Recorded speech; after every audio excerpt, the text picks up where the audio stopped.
Hello, everybody, and welcome to Shannon Q. I am Shannon Q, and today we are going to have a conversation about whether or not Jesus was derived from Greek mythology as he is represented in the Bible. And the person I'm having a discussion about this with today, I'm very excited to talk to. I have 1,000 questions, as I'm sure to you. I am going to be having a conversation with Dr. Dennis MacDonald. Dennis, Dr. MacDonald, thank you so much for being here. I really appreciate you taking the time. I know you've been doing so many of these, and you're probably getting stream fatigue at this point talking about it, but I really appreciate you Well, making the time. well, it's my pleasure, Shannon. I do get tired of hearing my own voice, so I'm very interested in hearing yours and any that you might have from your viewers. But it is ultimately it's a pleasure for me to talk about a topic that I've spent most of my adult life trying to research, and it really is a breakthrough in biblical scholarship, and it's something that's not welcomed either by the church or the academy. Hmm. So if I can get an audience that is through social media and to shame some others into, you know, uh, uh, accepting the breakthrough, I jump at every chance.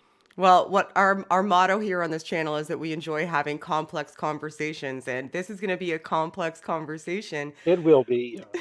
Yes, it will. I have so many questions for you. I've only just recently become familiar with you because my partner is actually doing your course through the Myth Vision channel and there's a link in the description for anybody who's interested in taking it. I strongly recommend that you do. You can click it down below.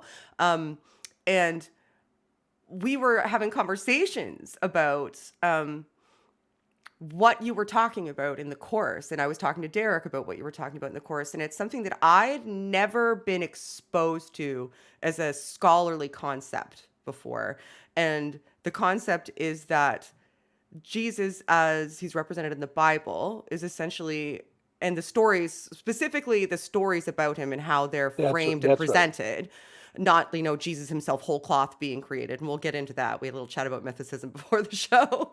But how the stories are framed and presented in the Bible is kind of derivative from Greek mythology specifically. Could you mind speaking a little bit, like in your own words, as to what your theory is and how you formulated it for the audience to know? Shannon, it took me a decade to figure out what was going on in early Christian narratives. And my quest began with the Acts of Andrew that almost no one has heard of. No, I haven't. It's an apocryphal Acts of Apostles written in Greek, probably from Egypt around the year 180 to 200. And it presents Andrew as an alternative to Odysseus and Hector and Ulysses, and especially Socrates, as presented by Plato. His name, Andrew, means manliness. He sails the seas. He encounters cannibals. He ends up in Patras, which is very close to ancient Ithaca, Odysseus's home. He speaks like a philosopher. He dies heroically at the edge of the sea, not nailed to his cross, but tied to it, as Odysseus was at his mast. His mast is his cross is his mast as he sails heavenly homeward, away from temptations and desires, the way Odysseus does from the sirens. And I thought this was fascinating.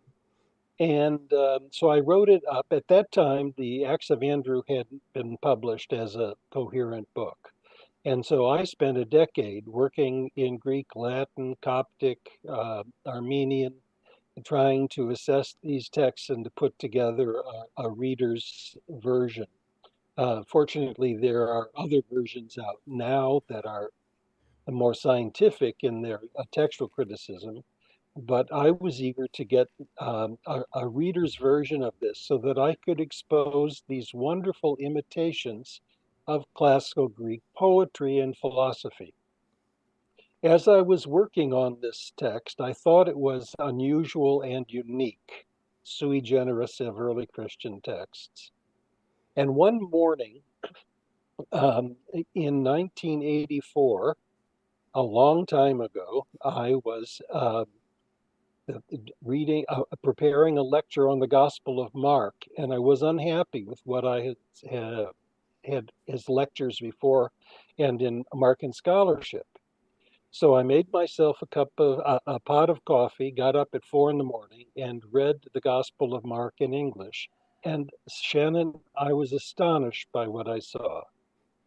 Jesus sails the Sea of Galilee, which of course is a lake, Hmm. with a crew that are incompetent and cowardly. He has to keep his identity a secret from his enemies lest they kill him. The Jewish authorities are presented like Penelope's suitors. Jesus's disciples are like his unfaithful crew. He is recognized by a woman who anoints him the same way Odysseus is anointed by his nurse Eurycleia, and is then recognized for in that way. Jesus spectacularly gets to an island where that is inhabited by a savage who lives in the caves. Jesus confronts him, turns a legion of soldiers into swine, and has them killed in the Sea of Galilee. Odysseus traveled to the island of the Cyclopes, Polyphemus's island, with 12 men who went into a cave. They encounter a caveman, and they blind him, steal his sheep, and take off. And the crew ultimately, then he then he goes to Circe's island, and Circe turns soldiers into swine, and these soldiers ultimately are drowned in the sea. You get sea adventures walking on the water like Hermes and Poseidon and Athena can do in the Odyssey. The parallels went on and on. The death of Jesus is very much like the death of Hector at the end of the Iliad, where he claims his god had abandoned him the same way that that Hector complained that Apollo had abandoned him. 3 women lead the lament. His father has to rescue his corpse. And of course, in the Gospel of Mark, Joseph of Arimathea, not Joseph of Nazareth, his father, has to rescue Jesus's corpse.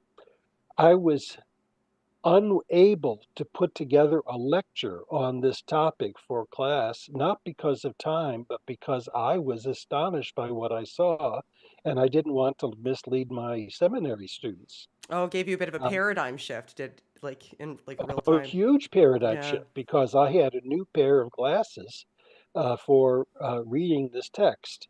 So I devoted summer of research to this topic and designed some criteria to determine whether, in fact, not one could make a case for such imitation.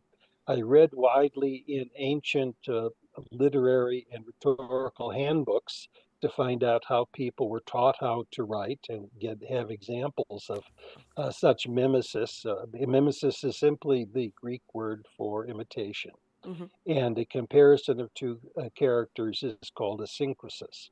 So you show that 2 characters have similar traits, but one is better than another, which is what you have in the New Testament all the time. Jesus is better than Moses, he's better than Elijah, Elisha, but also he's better than Odysseus or Hector or whatever. So at the end of the summer, I decided that I needed to write a book on the Gospel of Mark, and it issued a few years later in the Homeric Epics and the Gospel of Mark, which really sold very well and is still important. Since then, I published about a dozen other books. And Shannon, I'm proud to say that just in December, I published this book, Synopses of Epic Tragedy in the Gospels, Where can people get which is that? Amazon Prime Okay. or just Amazon Books, Okay. and it's almost 600 pages for about $35. So it's a real bargain. Mm. But it is actually 3 volumes in one. One is the Synoptic Gospels, another is the Acts of the Apostles, and the other is the Gospel of John. And for the Gospels, every word of the Gospels is in my translation and placed in parallel columns for comparison. But it also includes my translations of Greek poetry and some philosophy in order to show the indebtedness of the Gospels, which is not thorough in the Gospels, but it's repetitive and strategic in the Gospels. So you could almost name a narrative that is popular in the Synoptic Gospels, and I can give you a Homeric analogy to it. Mhm. Now, once one removes that, you have a lot of sayings, parables, predictions, prayers, other material. And that material probably comes from the Q document in large measure. And it actually helps in identifying materials that one can attribute to the historical Jesus. Mythicists tend to like my work because they think with such strong mythologizing of Jesus in the Gospels, you could say that Jesus himself is a myth, but that doesn't cut it. So let me tell you, if I might, what the 7 criteria are Sure, for I've got mimesis 700 criticism. questions, so and one of them was about that. It was the criteria. So you have a methodology for determining whether or not something is, I guess, mimetic is probably the better term. I was using Exactly, derivative. exactly. It's mimetic. Yeah. So if one is reading a story, an ancient story will be the example we'll give, and you see a parallel to it somewhere else, Hmm. you could say, well, the story's just in the air, or it's an accident that the two stories are similar. But we know that ancients were taught how to write through mimesis, that is, imitation of recognized models, Hmm. especially if that model had been imitated by others. And this was taught in the schools, so this is not unusual, and all classes would recognize this phenomenon. So, how does one determine if this is a literary connection, or there is no connection, or the connection is simply generic through a genre, let's say? The first is to ask questions about the antecedent text. What is the earlier text you're trying to compare a story to? Is it available? That is it wide? Was it written earlier? What is the distribution of the text? Um, would a person have access to it? And of course, the Homeric epics were the most accessible books in antiquity, and there's no doubt about that. Yeah, The you would say. second criteria, Sorry, I'm sorry to interrupt you with questions. Go no, ahead go through the ahead. criteria. Well, and the second is also related to the antecedent text or the antitext. Do we know that other people imitated the same book or especially the same episode? Oh, interesting point. And again, the answer is Homeric imitation was everywhere in the creation of fiction. So those two criteria fit. The next three criteria are related to the parallels that one sees when you compare two stories. Are those parallels dense? That is, are there lots of them, or are we only talking about one or two?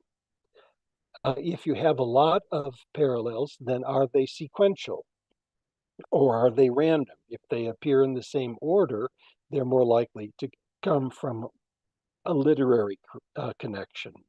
Are they distinctive? Are there unusual words or motifs or structures that tie the two stories together in a special way? The sixth criterion is interpretability. Can one determine why an author would bother to rewrite an antecedent? And often the answer has to do with syncresis. You're comparing Jesus to Odysseus or Hector or to Moses or whatever.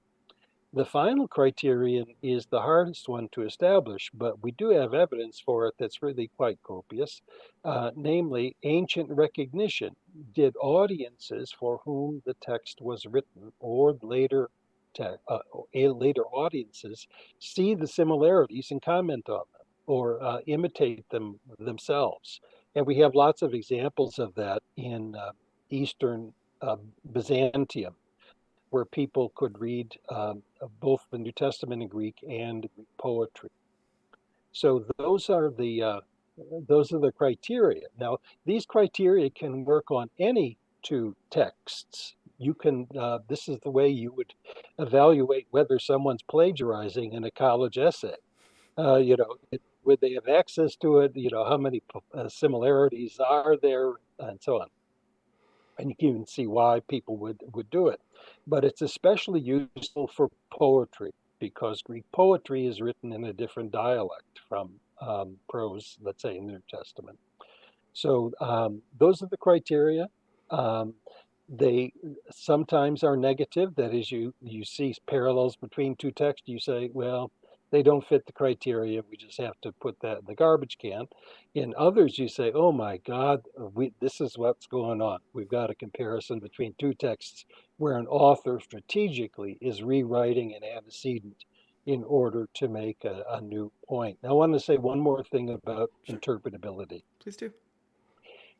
The reason these authors are imitating is not because they're lazy, they're not plagiarizing.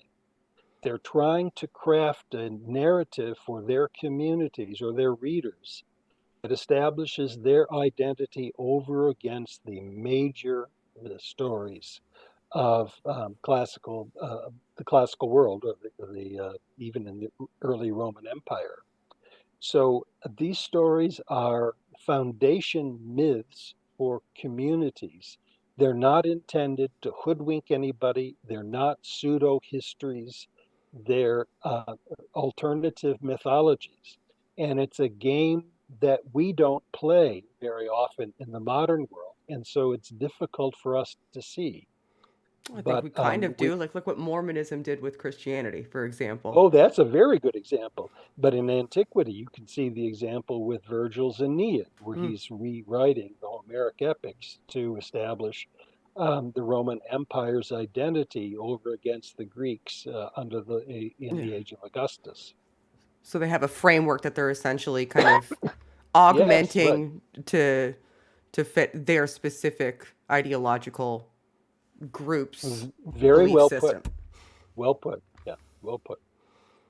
I've insights every so often. Well, I have no doubt about it. I have 150,000 questions. So the first one I'm going to start with is one that's kind of personal to me because this is like a sticking point that I have when I'm talking to apologists, like Christian apologists, which unfortunately I do a breakneck rate, unfortunately. But it dawned on me not a insignificant amount of time ago that it seemed obvious that the Gospels were written in Greek. Like, so the people that wrote the Gospels down were writing in Greek. So they were Greek speakers and literate, which Sure. meant that the likelihood that they were actually kind of wandering around with Jesus and actual eyewitnesses seemed like it was a much lower probability to me that the type of people that were following him around would both be Jewish and bilingual and literate and write things down in Greek instead of writing it down in their first language. So I get some pushback from apologists saying that essentially there is really no strong evidence that the Bible was written in Greek.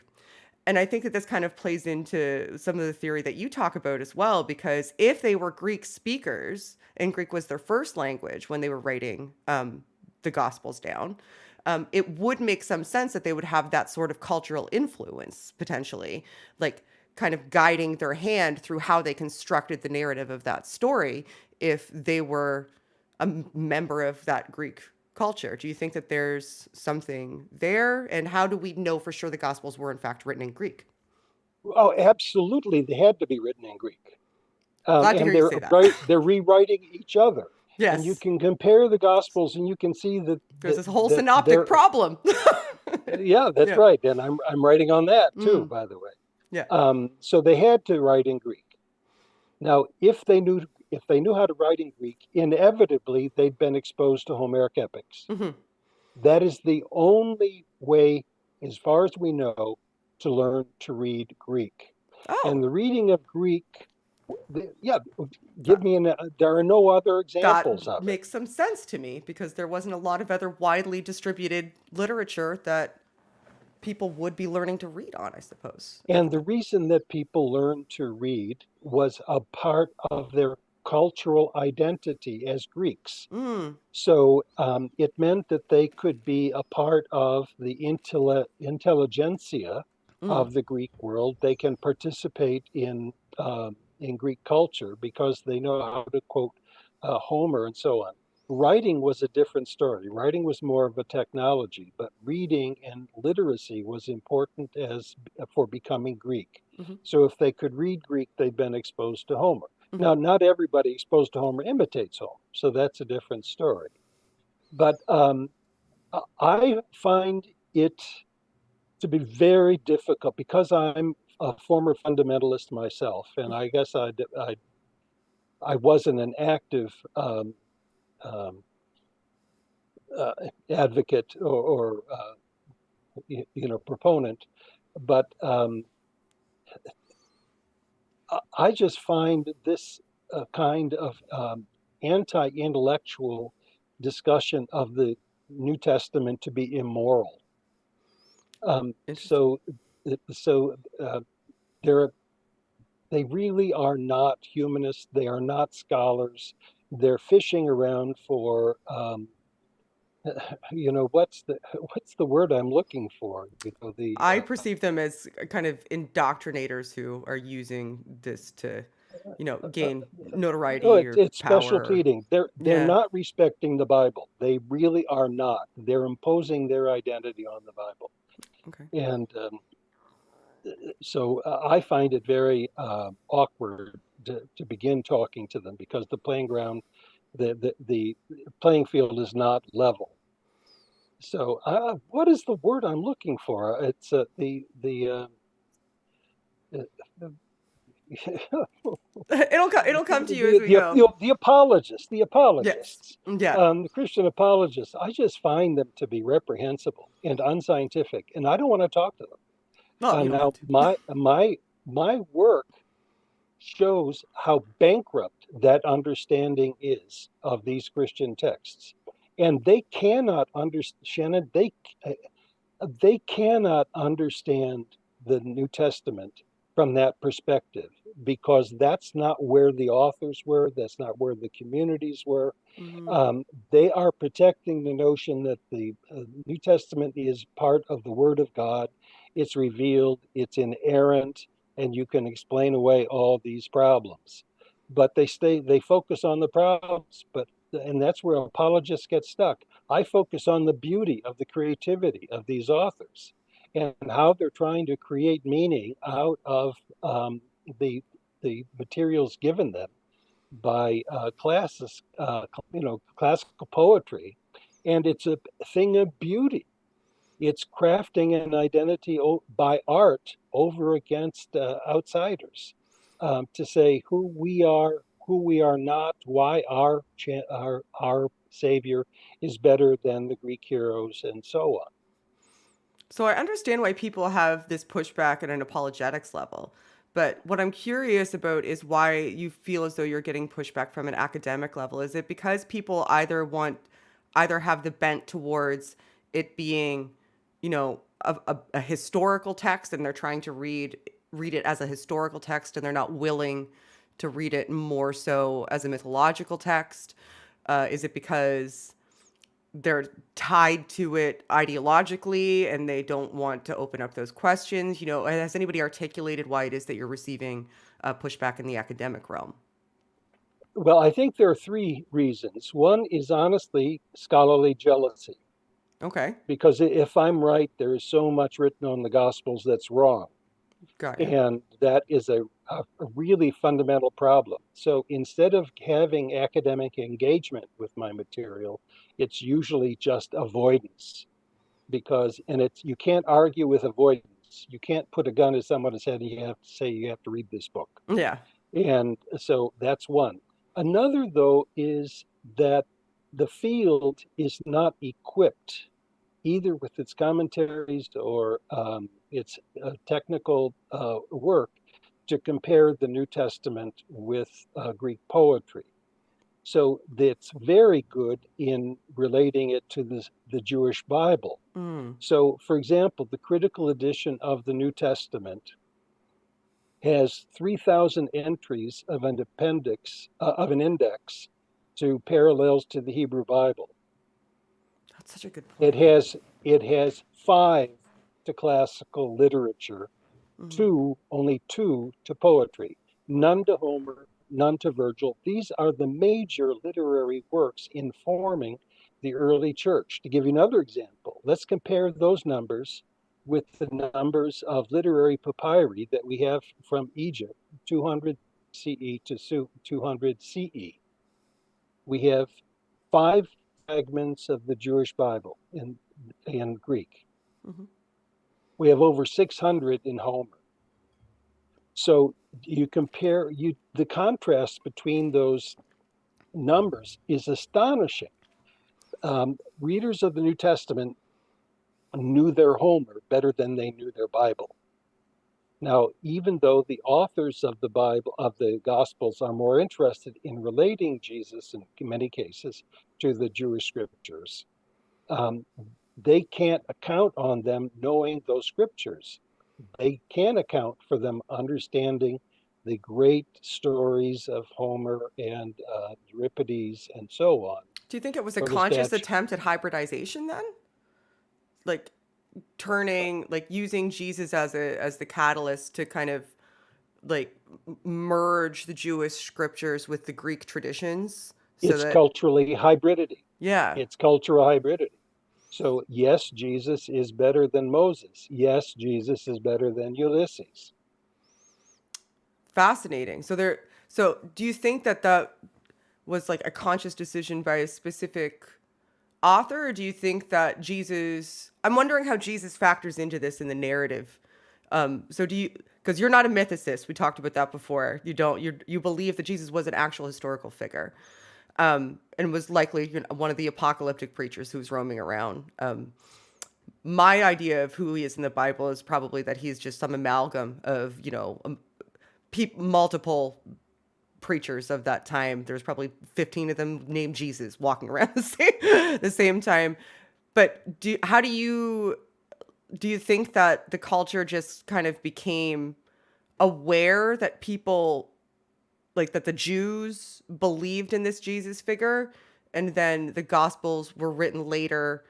Um, why, I guess, like, why did that take place? Like, from a The cultural. answer to this question can become so complex that I don't want to burden too much in my Okay, answer. they'll have to go take the course. Because it requires a reconstruction of the Q document. That Okay. is, materials in the Synoptic Gospels that can't be attributed to mythologizing Okay. and that have a coherent social identity and strategy. Okay. The author's strategy of the Q document is to portray Jesus as the promised prophet like Moses. In Deuteronomy, in 2 places, there's a prophet like Moses whom God would raise up. And at the end of Deuteronomy, it says, we still don't have a prophet like Moses. And we know that early Christians were interested in portraying Jesus as a new Moses. This is clear in Matthew, it's clear in the Gospel of John, but it also is clear in the Q document. And the Q document is a rewriting of Deuteronomy to show that Jesus is the new prophet like Moses. Now, the author is angry with Pharisees and other Torah enforcers for enforcing laws, but not enforcing justice and love. And that's actually in the Q document. So the law and the prophets were until John the Baptist, this Jesus says. But after that, it's the kingdom of God, namely compassion. And so the Q document is Jewish entirely. At the end, it says, Jesus says, do not go to the Gentiles, do not go to the Samaritans, go only to the lost sheep of the house of Israel, which is what Ezekiel did in going to the sheep of Israel.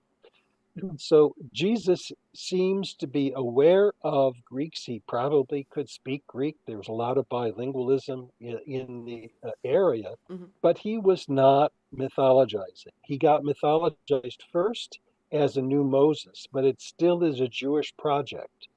After the Jewish War, though, the author of the Gospel of Mark Hellenized the tradition, rewrote the Q document, in my view, and portrays Jesus now as a rival not to Moses, but to Odysseus and Hector and so on. So, this project of Greek mythologizing of Jesus takes place after the Jewish War, primarily because of the intellectual project and creativity of a single author, the author of the Gospel of Mark. And from there on, we have the synoptic tradition. Matthew and Luke both use Mark, except most of his mythological portrayals. And we find radiation of it also in the Gospel of John and in other apocryphal writings. So that's so I don't think Jesus is involved in this mythologizing project himself. He becomes the subject of it, Hmm. um, but not its genesis. Yeah. So it was just right place, right time sort of scenario. Perhaps garnered enough of a following. Well, what I would put it is a little more radical than that, Shannon. Okay. Uh, Nobody would be as shocked to read the Gospels as Jesus himself. So you think that he would be like, whoa, whoa, whoa, whoa, that doesn't sound Oh, anything like me. I never did any of that stuff. I think he'd be terrified, Hmm. and he'd say, "Well, who am I? This is not about me. It's about the author who's creating me in this way." And it was really transgressive ultimately. So when these apologists come forward and they say, this is Jesus, everything that we have in the New Testament is correct, I would say that you getting it all wrong. The gospel, Jesus would be shocked about himself if he read the Gospels. So you've mentioned the Q document a couple of times. My understanding is that we don't have it. Like to me, and this is me not being a complete lay person, and only hearing about it, through exposure to like watching streams and reading and stuff like that. Um, that like it's a hypothesis about a document is the way that I thought it was. When I hear you referencing it, it sounds almost like it's like a certainty that this is a document that exists, and not only that it exists, but we can somehow know what's in it. And I'm just It, wondering if you could help elaborate that for it me, should because be it should be a certainty that it exists. okay, We have evidence that refers to it. okay, Um, and this is in Papias, it's in the Gospel of Luke. Many people have tried to write a diegesis of the things that have happened around us and so on. okay, But we can also reconstruct it. Now, Shannon, I'm writing a book on this topic, and I'm comparing the reconstruction of Q to the reconstruction of many ancient works. okay, I talked about the Acts of Andrew earlier. And much of the Acts of Andrew has to be reconstructed. We don't have physical manuscripts of the entire book, but we have lots of witnesses to what once was there. And in order to reconstruct it, and it is conjectural, mm-hmm, but in order to reconstruct it, you have to create criteria and then test the criteria. And the result of the translation is conjectural but plausible, not arbitrary construction. okay, It happens with um, people, what I call you skeptics, is they say we have no material evidence for it, and therefore it didn't exist. I can say the same thing about lots of ancient texts that we existed once, don't have evidence of it, and scholars are trying to reconstruct it. Now, why can't we do that about the New Testament? It's because we consider these texts safe. We can't imagine that anybody would not um, continue to circulate a book about Jesus. Well, we know books about Jesus failed to survive. Thomas only appears in a few manuscripts, otherwise it would have been vanished. That doesn't mean it didn't exist, of course. So I think the Q skepticism, and by the way, there are scholars who have this, I think are intellectually bankrupt and lazy.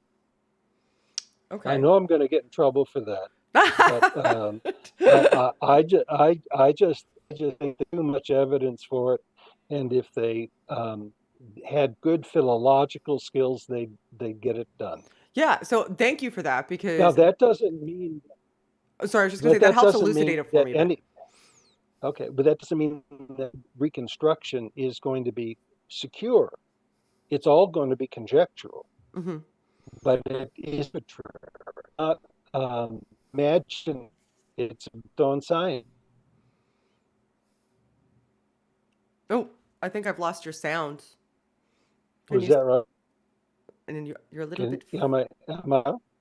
Can you hear me? Yes, there you go. You're back. Sorry about that. All right. That was Okay. that was helpful to me because I think that I haven't really looked much into it aside from hearing people who probably know less about it than I do arguing about it like they know everything about it. You know, which there's far too much of that going around. So That's exactly right. yeah, way, way, way too much of that going around. And it was, I got the perception that it was just, a hypothesis. But I can see why some people might butt up against the idea of it and use the fact that there's no actual material, like hold it in your hand, Q document evidence, um, as a reason to say that they can discount it, especially if you were an apologist, because if you were an apologist, it would be very difficult to accept that there was something that was extra biblical that was prior to the Gospels that maybe deviated from the Gospels and the Gospels were sourced from. That would be something that you wouldn't really want to admit. I wouldn't think because it That's would right. start to And unravel so some the, other the things. issue that the argument is then how do you explain material in gospel parallels Mm. where the Matthew and Luke agree with each other. They can't be getting the material from Mark. In some cases, Matthew is earlier. In other cases, Luke is earlier. In some cases, Matthew is earlier than Mark, even though Matthew knows Mark. I mean, um, there really is much laziness and theology that is moving skew skepticism Hmm. that I just think is really intellectually bankrupt. Yeah, fair enough. Like I said, I think a lot of this is you very rarely ever see scholars engage in the debatosphere in these sorts of topics, but more often it's lay people who have bolstered themselves up to believe that they have a better than average understanding and can just stamp themselves as representative of You whatever are side. exactly right. You are exactly right. Yeah, so that's why Yeah. I'd prefer to talk to like scholars and scientists because that way that I'm educating myself, and by virtue of educating myself and having these conversations, I'm helping to better educate my broader audience Well, on subject matter. one of the beautiful things about social media is also its problem. That is, social media is a platform for people to vent instead of sharing their wisdom. Mm. And so there's so much venting about religion in social media and relatively little enlightenment of people being able to actually talk about evidence. And so people like you are to be honored or rewarded for seeking scholars and not just have people vent at them. Oh, well, this is a reward. Are you kidding? I get to talk about interesting stuff with actual scholars, and other people watching is a bonus to me. Like this is just the fact that I have this platform affords me the opportunity to do that. That's Beautiful, good. that that Yeah, just makes me lucky. That's one of the reasons I love what Derek does too, because Derek has scholars on of all different ilks too, and the that's same right. with Yeah. these courses he's putting on. I'm sure that there's scholars that are putting on courses in the course catalog that you would probably have disagreements with about some of the aspects of their scholarship, but all of it should be put out there so that people can be exposed to the breadth of it. And sometimes in this sphere, people aren't really exposed to the full breadth because they're so busy attacking each other and wanting to be right about their That's right. perception of the scholarship. that they're not willing to Right. kind of open their mind to a little bit more. So we have a couple of super chats. One is from Derek, so I will read it. Myth Vision Podcast said, hit that like button, friends, and check out the course. Yes, please do. The course is in the video description. Please do go check it out. And we have another one, and then I will continue the conversation. I'm a selfish person, so I usually monopolize the conversation. If anybody else has super chats, feel free to send them. We're going to be going for a little bit longer. From Ted Francis, thank you very much, Ted. Women at the well, mimesis of the Homeric hymn to Demeter. That doesn't necessarily mean anything to me. Does that mean anything to you? Did I pronounce any of that wrong? No, either or complementary, either one. Um, the there's a better, and what's the name of the person who gives this The request? super chat is from Ted Francis. Ted, I think a better analogy comes from Euripides' Bacchae, where Dionysus provides water to his maenads out in the wilderness, under the mountain. And you have Gerizim in the story in the Gospel of John. You have a woman who is potentially promiscuous. She's living with a man after having 5 husbands. She It's a romantic scene because Jesus and the woman are at the well outside the city. No men are. Jesus is going to give living water. Dying provides water to the maenads out in the wilderness. So this is in the synopsis in volume. Uh, the the passage in, but the Homeric are important. They are a part of the classical poetic repertoire, and I think there are parallels to the Gospels in Homeric hymn to Aphrodite, the one to Dionysus, and probably in the one to Apollo. There are two Apollo, but one of them is relevant. Um, I've read the hymn to Demeter, or Demeter, if you will, um, several times, and nothing has jumped out at me. So, Ted, I'd be interested in knowing what you see that I haven't seen, and to may apply some criteria to determine what are the likelihood that you've got a mimetic and not just a kind of generic mythological one. What that brings forth a question to me, because I hear you saying that those might have like mythological parallels, but they're not necessarily mimetic. But you feel as though you can fairly confidently say that the Gospels are, more than probably like mimetic constructions. What do you think that like, is there a best single piece of evidence for that? Do you think, like, if you were going to give an elevator pitch to a skeptic of your theory, what do you think that piece of Well, evidence would the be? one I've already mentioned is the demoniac story and Hmm. the Polyphemus story. We have also the turning of the soldiers into swine like he does, and so. But there are others. The death of Hector is the model for the death of Jesus. Okay. Um, Jesus dies and he says, "My God has forsaken me." The same thing happens with the death of Hector. Apollo has abandoned him. You have 3 women leading the lament, Hecuba, Andromache, and Helen. You have 3 women at the tomb who are leading the funeral rites.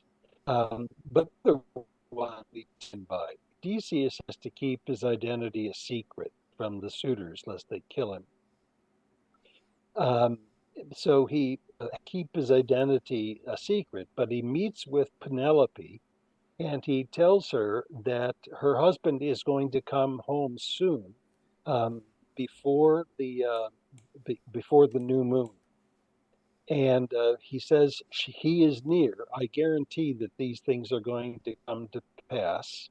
Oh. And in gratefully, Penelope says, "Well, let me have my women wash your feet in hospitality."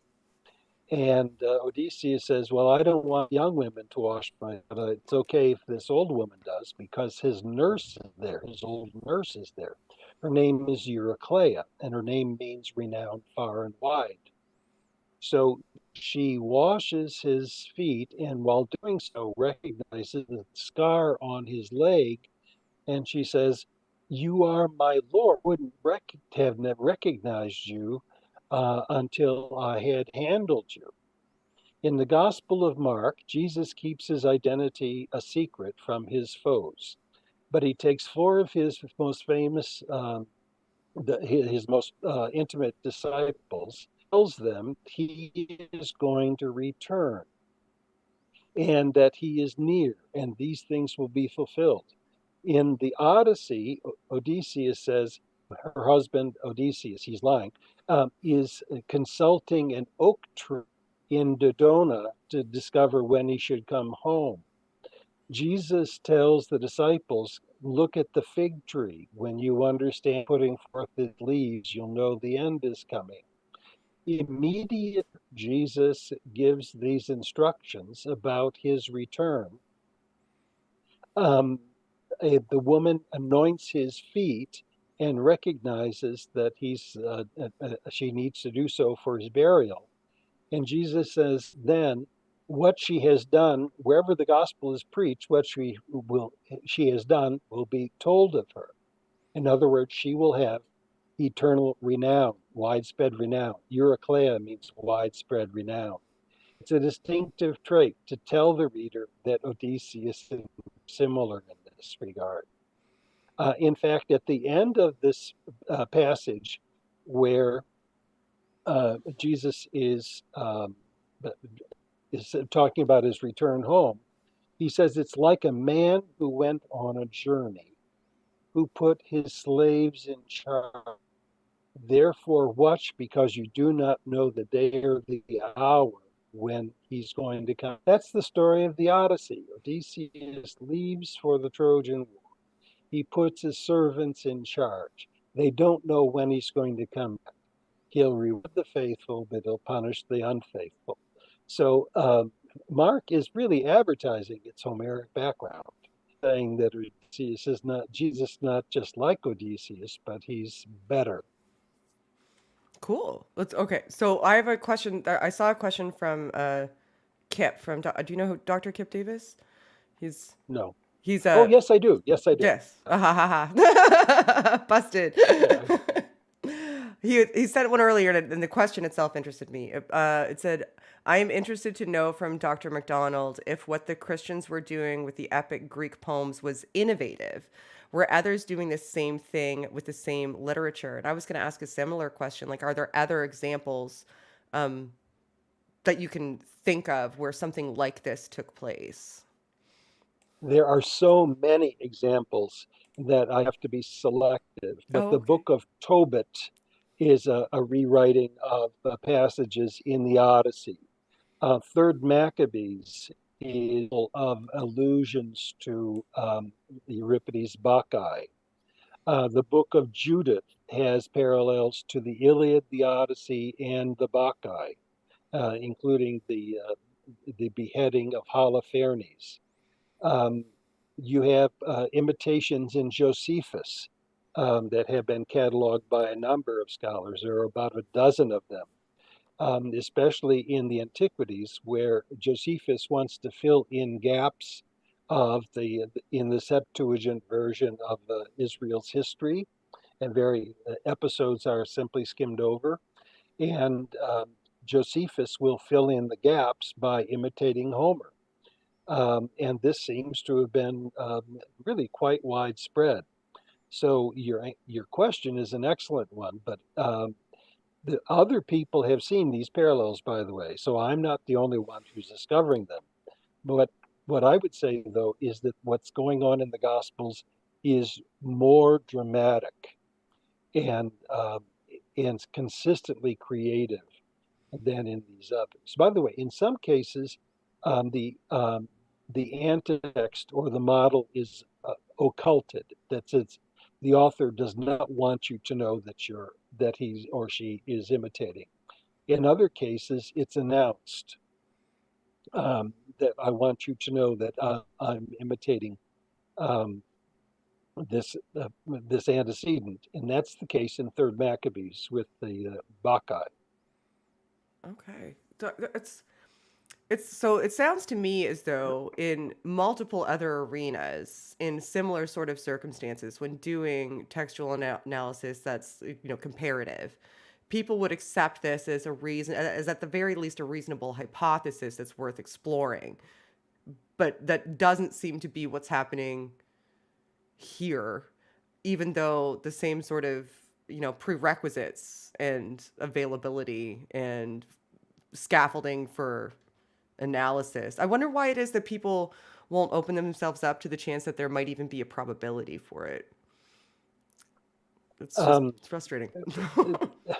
Because then you Well, can't I explore think it anymore, right? Like if you won't even open yourself up to the fact that there might be a probability, then you're shutting down that exploration into the subject matter that could teach you more than you would have if you had just avoided the topic altogether. You know what I well, mean? I think that's a very good observation, and I think it depends on who is avoiding the issue. Mm, So, Christian apologists or true believers are going to have one reason for trying to avoid this conversation and mm, not investigating it.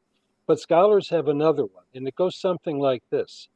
Um, New Testament authors, and certainly their audiences, were not sophisticated enough to see these imitations. So if we know they're not sophisticated enough, then why are we going to bother ourselves in trying to explore the parallels between classical Greek poetry, which is written in a different dialect? It's difficult material. It's written 500 or more years earlier. But they were Um, referencing and so incorporating the Septuagint. So why would that? That seems like a special pleading. Like, it why? certainly is. It Why would certainly is. they were sophisticated and intelligent enough to know to incorporate that into their stories? So why Exactly. wouldn't that extend to the broader aspects of the culture that they existed within? Why just the Jewish Perfectly. culture and not the Greek? And they're going to know the Greek culture better than the Jewish. That's what I tried to say before. If they have access to books, it's not the Septuagint, it's Homer. Yeah, I'm still not entirely sure where I land on it, just having been recently exposed to it. I like to keep myself intellectually open. Um, but I Sure. can see where the probability, like I can see where some of that makes like you don't know a lot about me, but my background's in psychology. I have a degree in psychology, and I can see where that makes some psychological sense, right? Like if you're going to be drawing from the cultures around you, and you're just obviously and specifically drawing from the Septuagint and like from the Jewish scriptures, like the Greek versions of the Jewish scriptures, why wouldn't you? And you're kind of molding this story. Like if you're an atheist, for sure, you're going to believe that that's a story that's being kind of crafted as a mythology. Why is it a bridge too far to say you would also incorporate some of your Greek cultural components into the story as well, especially when you can see some of these clear allegories that are being laid out that you can almost find kind of one-to-one mappings to, and we've seen examples elsewhere. Well, that's one of the things that Derek Lambert is proposing too. Yeah. That we know that they're doing this kind of thing with Jewish texts. Mm-hmm. Why should we suspect that they're not doing it with Greek texts? I meant Jewish texts. Mm-hmm. They're doing it with Jewish texts. Why should we say they're not doing them with Greek texts? Because Yeah. that actually is more culturally defining for them. And likely if they were in fact Greeks, who and likely they were because they were writing in Greeks a decent amount later after Sure, Jesus sure. was walking around, they would have been the text that they would have been exposed to would have been like as they were learning Greek, but from what you said, would have been these texts. Yeah, that's So right. it would have been entrenched in them fairly early on. Right. Okay, you have me intrigued. You have me wanting to learn more things about this. So I may have to go take the course as well. If anybody else wants to take the course, like I said, there is a link down in the description. Show your book up again so that everybody knows where to get the book. And then I have another super chat to read. And then I will let you go along your way. Everybody see the book. You can go get the book on synopsis of epic tragedy and what's the last word? I can't quite see The it. Gospels. And the Gospels. Perfect. Yeah. So everybody go check that out as well. The last super chat is actually kind of a fun joke super chat because have you ever heard of the movie Assassins 33 AD? I hope No. not. Oh, good. Vibrantly Brantley said, thanks for recommending Assassins 33 AD. It was very educational. It is a movie about a group of assassins that go back in time to kill Jesus. And it's a Christian movie, if you can believe that. And it's bonkers. It's the worst movie ever made, and I love it. I love it. I could watch it every day and enjoy it just as much. It's amazing. They shoot Jesus with an AK-47. But then they fix it. I don't want to give any spoilers. He dies the right way eventually, don't worry. But yes, before I let you depart so that you can go off to enjoy the rest of your evening, is there any parting words that you would like to leave with my audience, who I am very thankful were here today to listen to what you had to say? I think